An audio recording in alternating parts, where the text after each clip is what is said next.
But the one thing people tend to realize at moments like this is that they wasted a lot of time when life was normal.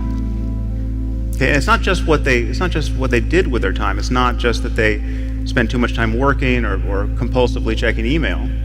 It's that they cared about the wrong things. They regret what they cared about. Their attention was bound up in petty concerns, year after year, when life was normal. And this is a paradox, of course, because we all know this epiphany is coming. But don't you know this is coming? Don't you know that there's going to come a day when you'll be sick or someone close to you will die, and you'll look back on the kinds of things that captured your attention? Because even if you live to be 100, there's just not that many days in life. It is always now. However much you feel you may need to plan for the future, to anticipate it, to mitigate risks, the reality of your life is now. Our conscious awareness of the present moment is, in some relevant sense, already a memory. But as a matter of conscious experience, the reality of your life is always now. And I think this is a liberating truth about the nature of the human mind. In fact, I think there's probably nothing more important to understand about your mind than that, if you want to be happy in this world. The past is a memory. It's a thought arising in the present. The future is merely anticipated. It is another thought arising now.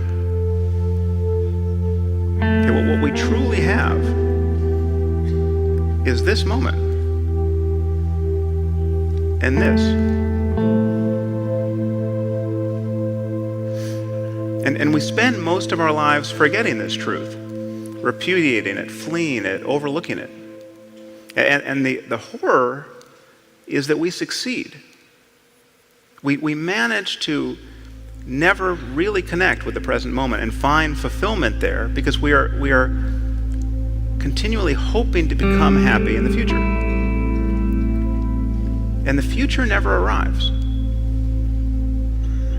Now, even when we think we're in the present moment, we're in very subtle ways always looking over its shoulder, anticipating what's coming next.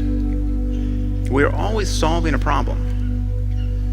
And it's possible to simply drop your problem, if only for a moment, and enjoy whatever is true of your life in the present. There are more connections in a single cubic centimeter of brain tissue than stars in our galaxy. And yet our inner experience offers absolutely no clue. We are subjectively unaware of most of what our minds are doing. And yet when we think about what matters is consciousness and its contents. That consciousness is everything. Our experience of the world, the experience of those we care about, is a matter of consciousness and its contents.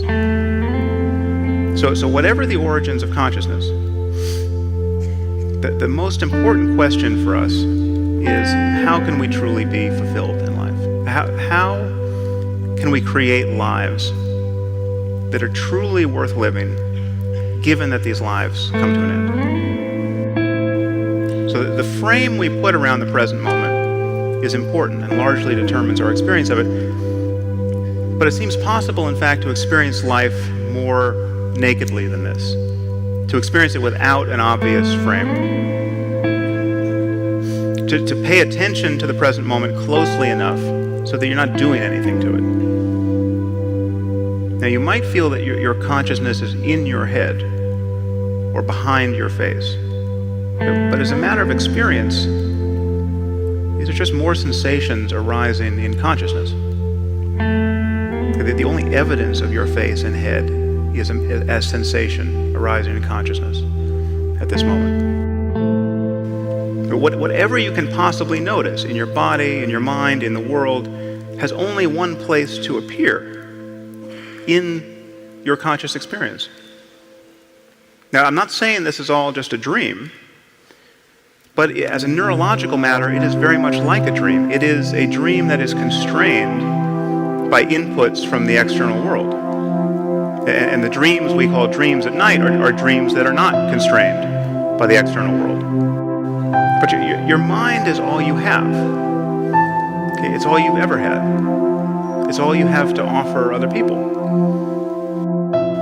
We are all trying to find a path back to the present moment and good enough reason to just be happy here. If you're constantly ruminating about what you just did or what you should have done or what you would have done if you only had the chance, you will miss your life.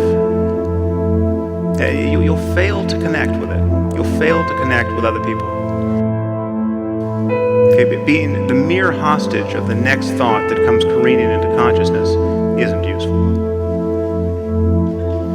So if there's an antidote to the fear of death and the experience of loss that's compatible with reason, I think it's to be found here. The purpose of life is pretty obvious. We are constantly. Why do we create culture and form relationships beyond matters of mere survival? We are constantly trying to create and repair a world that our minds want to be in.